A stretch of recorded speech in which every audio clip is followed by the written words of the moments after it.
You better gear up for this.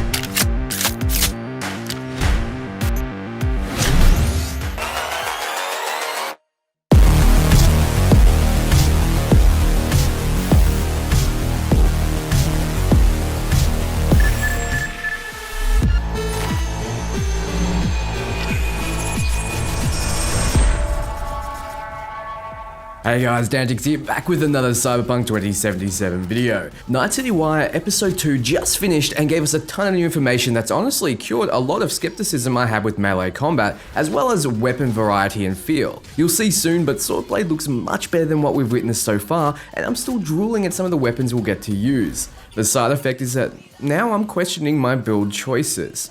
The episode was quick. I blinked and it was over, but it ran through life paths, the making of Johnny Silverhand's band Samurai, and finally, what we'll talk about today, your tools of destruction. So really, buckle up. Before we start, just reminding you that you still have a chance to win yourself a copy of Cyberpunk 2077 by entering below. Also be sure to join my Twitter to stay up to date, and Discord to chat to me directly and thousands of other like-minded individuals. Also keep an eye out for the end of the video to find out more about Skillshare, who have made it possible for me to keep making videos. So let's begin. AV, I have a job for you. A client of mine is making an arms deal. He needs protection. It could get hot, very hot. The gun dealers on Maelstrom. Alas, nothing ever transpires as planned with them. You better gear up for this.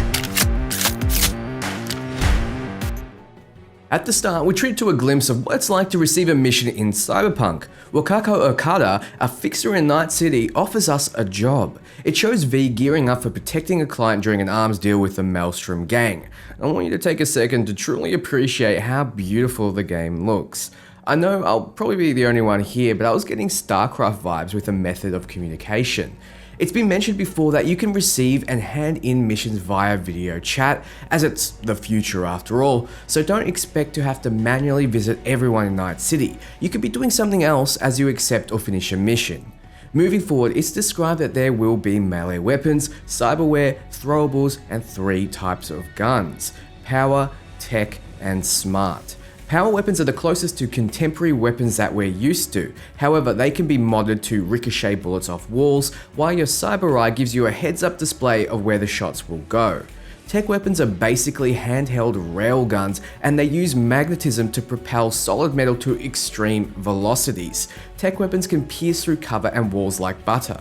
Smart weapons use guided missile technology to track targets, so you can hit someone who's dodging, running away from you, or hiding behind cover. As smart weapons use self-propelled rounds, the guns can afford to have shorter barrels and be more compact.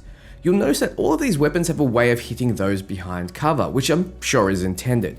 However, from what I've seen, each weapon type will have a perk located in different trees. For example, those who specialize in tech skills will have options to boost their tech weapon damage. It's been mentioned that smart weapons won't put out the same damage round for round as the other types without investment because of their ability.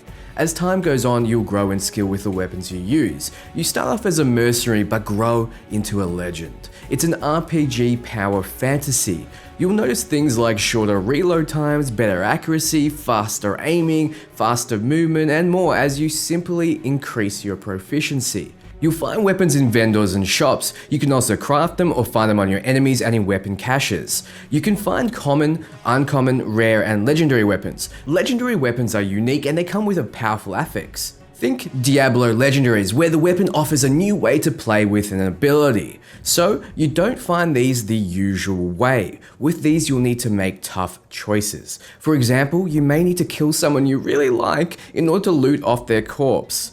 Damn CD Projekt Red, you're gonna be tugging at our heartstrings to push the idea of dog eat dog world, aren't you?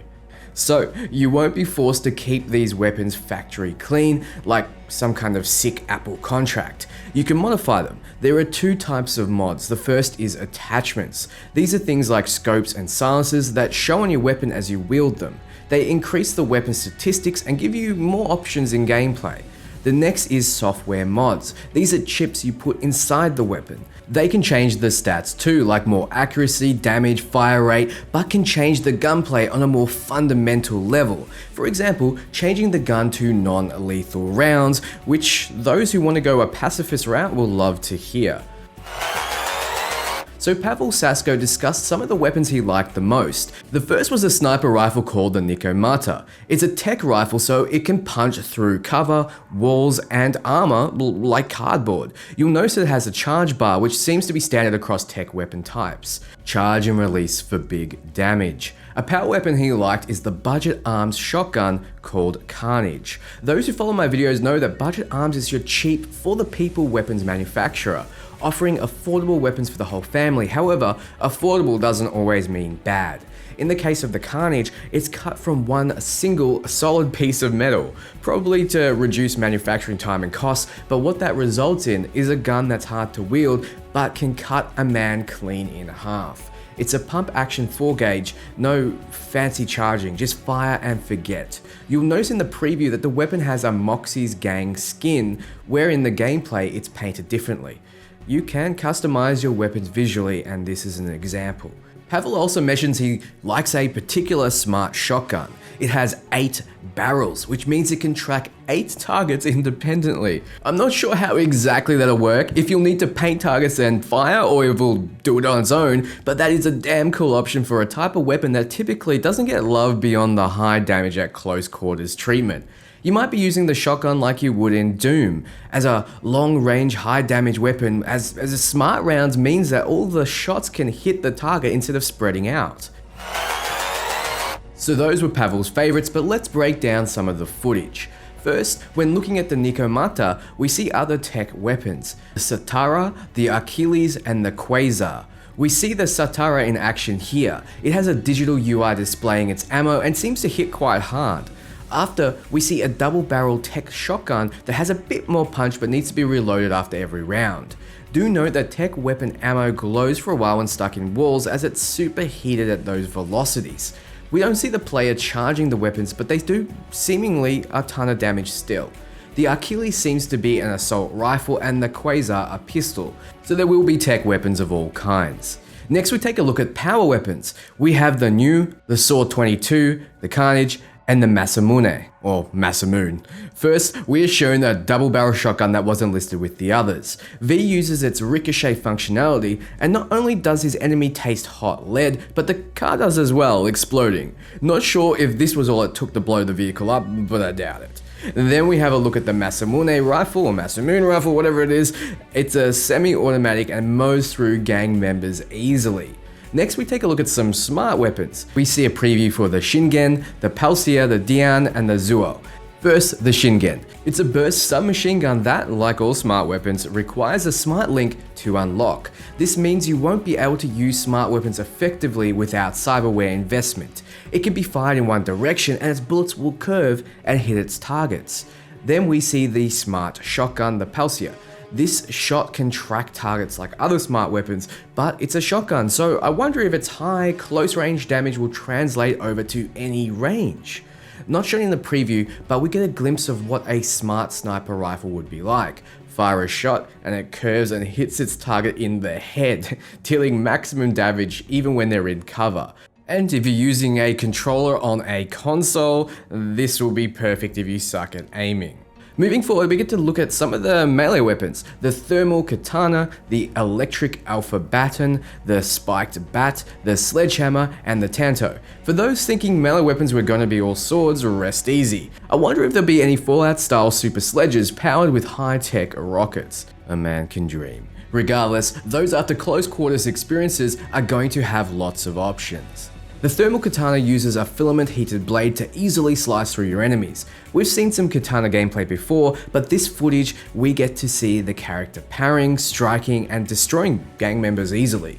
It seems like this is a higher level of proficiency as the character holds the weapon in stone stance. Yes, I've played and loved Ghost of Tsushima.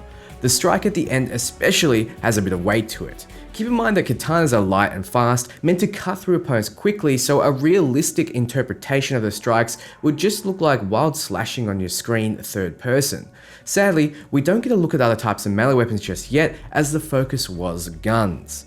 However, we do get to look at some cyberware. We've already seen some footage of mono wire, able to slash and hack targets remotely. We've also seen the projectile launch system, gorilla arms, and mantis blades. The mantis blades we've seen footage of before. They are concealed blades within your arms. It's unclear why you'd use these over melee weapons and what the pros and cons are, but here we see them in action and it truly looks terrifying. First, taking the man's head clean off, then his arm. The blades seem to be imbued with an electric current, and I'm not sure if this is an upgrade to the existing blades or if this is standard, but it looks cool. We also notice that there's a ton of animations for the weapons, including a move where he picks up an enemy he's just impaled. Next, we see the gorilla arms in action. These are arm replacements that improve your strength and endurance. It's implied that you can use these to rip turrets out of their platforms and force open doors. During the 48-minute demo, these were tied to your strength attribute, but have seemingly moved over to this cyberware upgrade. You obviously want this upgrade if you want to beat your opponents to death with your gorilla hands.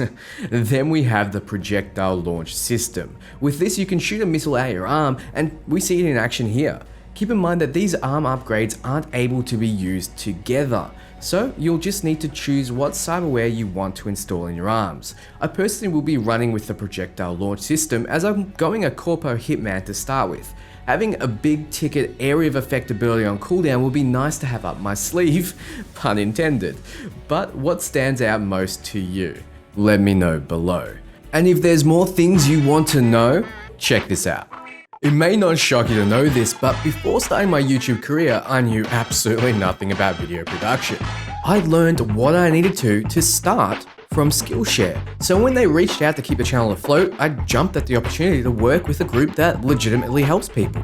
For those who haven't heard of Skillshare, it's an online learning community where millions come together to take the next step in their learning journey, be it to share their knowledge or to learn new skills. Topics include graphic design, photography, writing, animation, marketing, video, music, web development, and more. This isn't just about learning a skill though. This is also about saying, I want to start a career. This is a class I recently devoured in one sitting, Advanced Video Editing with Adobe Premiere Pro. Oh, hi there. Didn't see you. Jordy is charismatic and really knows his stuff. I especially enjoyed the sound design tips. The reason I wanted to talk about Skillshare when I haven't accepted other partnerships prior is because I know that learning a new skill or developing a career helps improve overall happiness, and I believe Skillshare sets you down that path. So to begin your journey, follow the link below. A bonus is the first 1,000 people to follow the link will get a 2-month free trial of Skillshare Premium membership. I highly recommend it. So thanks again to Skillshare for making this video possible. And a big thanks to you for watching it all the way through. Be sure to do the typical YouTube stuff, maybe give them a call and tell them that I'm an okay dude. Be sure to keep your eyes peeled in the coming days when I drop even more Cyberpunk and RPG content. Ciao friends.